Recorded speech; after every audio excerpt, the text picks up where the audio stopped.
Public broadcasting is good for your head. This show always had good conversation about the stuff you and I need to be aware of.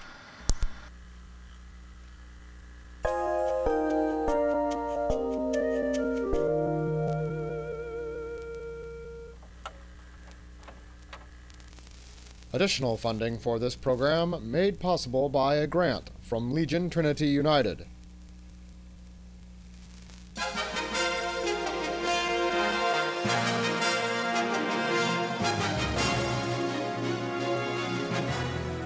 The end of time sounds really scary. There is the end of a story, there's the end of our story, but there's the beginning of another one. The world has never ended before. I don't see why it would now. You're collecting guns and ammo. Doesn't that imply that you're expecting something worse? Certainly the people at the time on all sides of everything thought that God was intervening. Oh, I would agree that God was intervening. I think God's always present. He was on the belt buckles of the Nazis. He was in the speeches of Hitler. Well, no, the Quran talks about the end of times, and the focus is really on the end of this world as we know it, not so much as to the events that will happen on this world, but this planet will transform.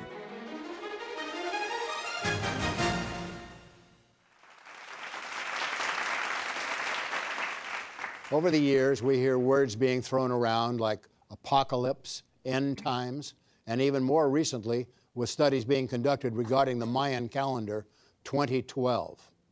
But what do all these mean? How do we relate with those that don't agree with us? And more importantly, if any of these predictions are true, are we truly prepared? Welcome to Behind the Curtain. I'm your host, Jack Crossley. Each week, we gather some of the best and most prominent thinkers in the world to discuss the hot-button issues of our time. This week, we are fortunate to have a group of individuals who represent competing viewpoints regarding the possibility of an end-time scenario. The topic and discussions will be challenging and the resolutions at times surprising. But through it all, you, the audience, will be that much more informed. Are you ready for the end times?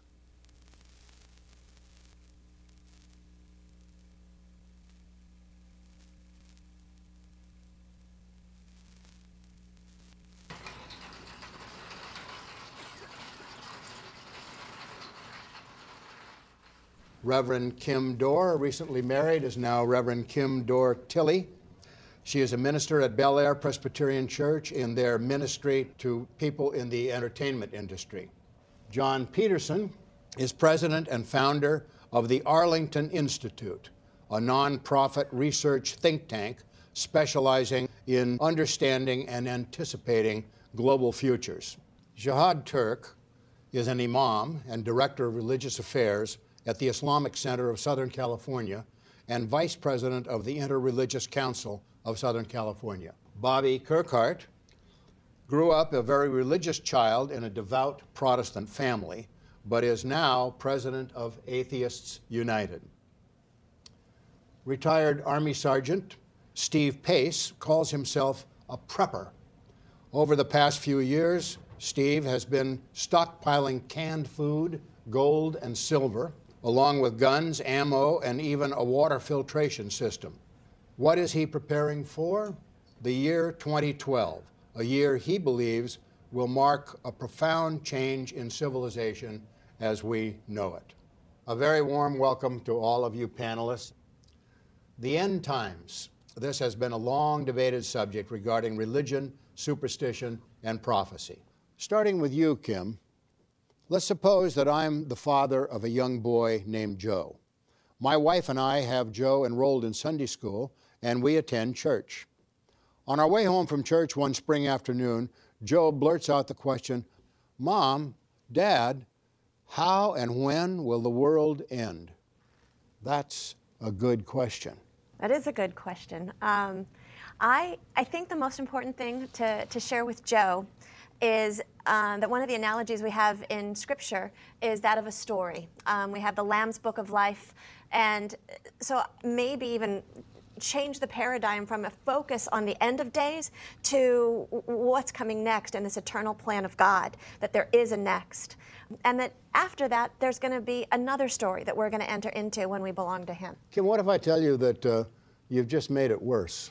Not only is the world going to end, but there's going to be a great tribulation. What we're told is that we need to hold firm in our faith. In the book of Revelation. You know, the book of Revelation is full of all of these images and things, and ever since my youth, people were trying to argue about what it meant and what it didn't mean and what the horsemen and all these other kind of things mean. And so it's not clear at all.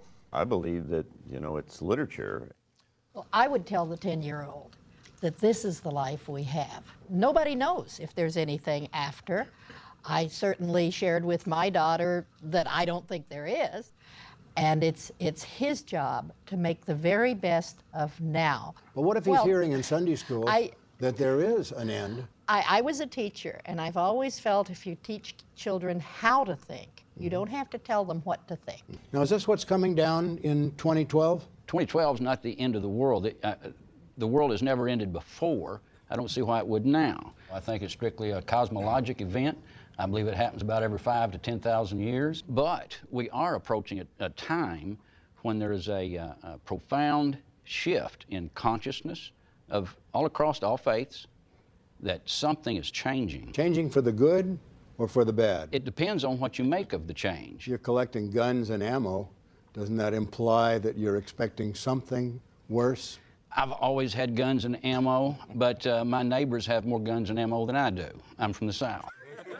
Aren't we, if we go back to the book of Revelation, which you brought out before, aren't we talking about ultimately a battle between good and evil? Well, and in Revelation, it does speak of warfare, Yes. but it's warfare that begins in the heavens, in the heavenly places, and that it talks about a representation of that on earth. What we're living in is a reflection of this war that's happening in the heavenlies, and that because we're made in the image of God, that we're not separated from this warfare that's happening between good and evil, between God and that which opposes God. Mr. Peterson, is the scenario that Kim drew for us just now a part of your future prognostication? Is that all the Revelation and the rest of the Scripture, does that fit in with your? I think that there is a lot of indications that say in the coming years, up until 2012 or thereafter, that there are converging trends. There are lots of them that suggest that this is going to be an unusual time of transition, but it's certainly not the end of the world.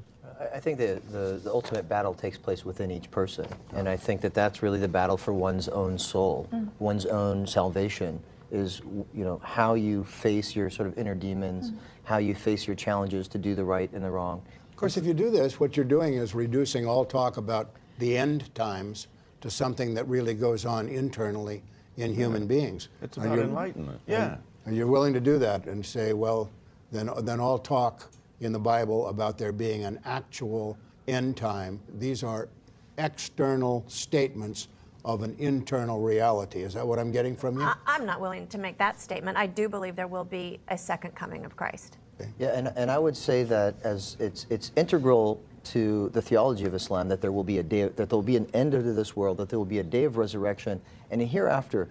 But I would suggest that the emphasis on that is deeply rooted in the human psychology, in that if there is the sense that when we die there's nothing else, for many, not for all, but for many people, you know, that's almost like a carte blanche to get away with whatever you can. I completely disagree.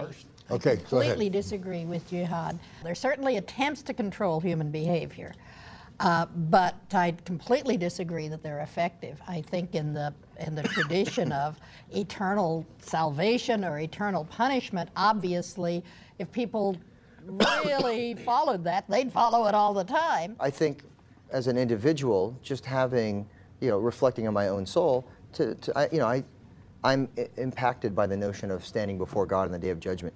My worldview is that I don't have anything on my own merit that allow me to stand in the presence of a holy God, because I'm never going to have that righteousness of my own. You're saying something different, right?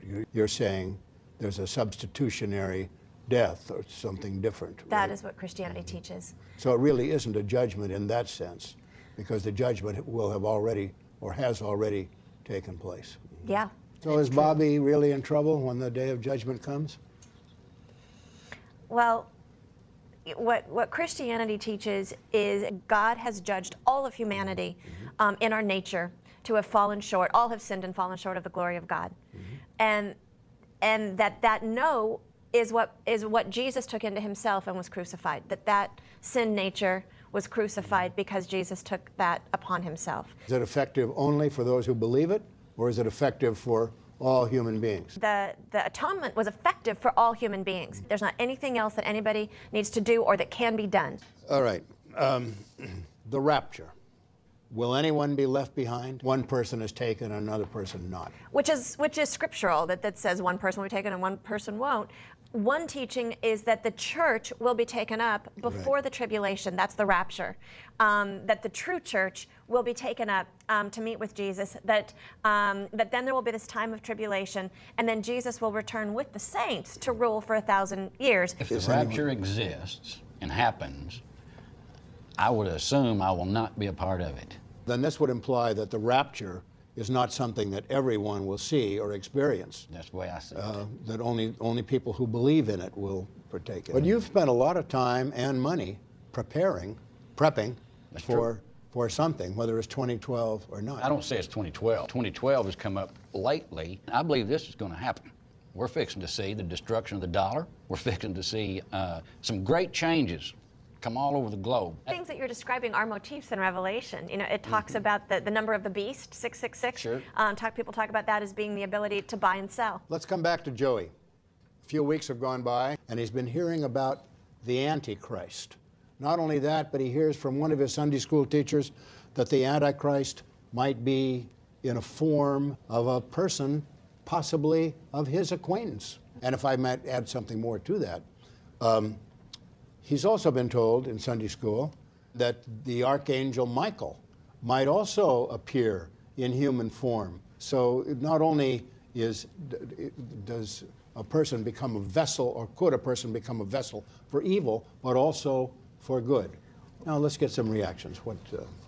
I think it seems very likely that the whole angel and devil mythology comes from our real confusion about what exists within us, but that if a child learns critical thinking and if he learns empathy, he's well defended. That's what I'd kind of tell Joey. I'd say to Joey that there's questions about the origins and the motivations of those kinds of statements. We have this natural inclination to anthropomorphize these kinds of things and say that it's a human being.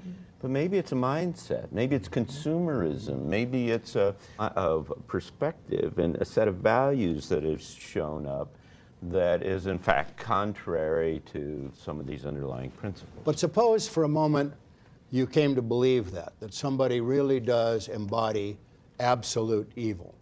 Would it be your task, your duty, to try to rid the world of that person?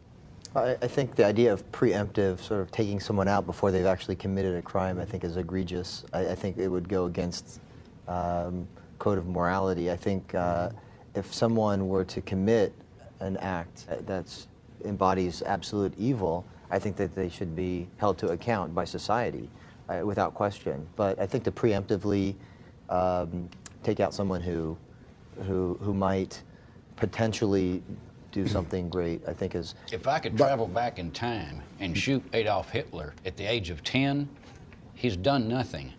I'm the incarnate evil then. I'm in prison for murdering a child.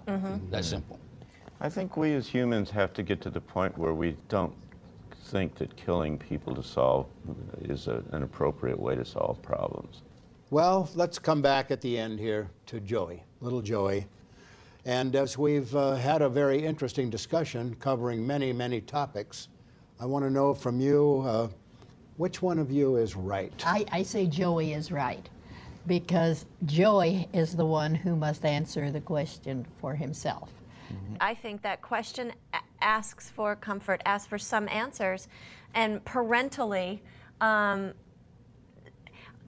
Christian tradition says, "Lo, I will be with you always, even to the end of the age." Yeah, I think that ultimately the the responsibility of the parent in answering the question is to share one's own conviction, but also be open to other possibilities. And as Bobby said, it's a process of thinking, but with his own free will, he will ultimately decide. With that, I think we'll let you have the last word. I want to thank you, Jihad. I want to thank you, Steve, and you, Bobby, and you, John. It's been a wonderful discussion. I appreciate your all being so forthcoming and also congenial. Well, that's about all we have time for this evening. I hope you have enjoyed and appreciated the discussion and that you've picked up some ideas for how you think yourself about the possibility of the end of our world. Thank you for joining us, and hope that you will join us again next week for another episode of Behind the Curtain. Thank you, and good night.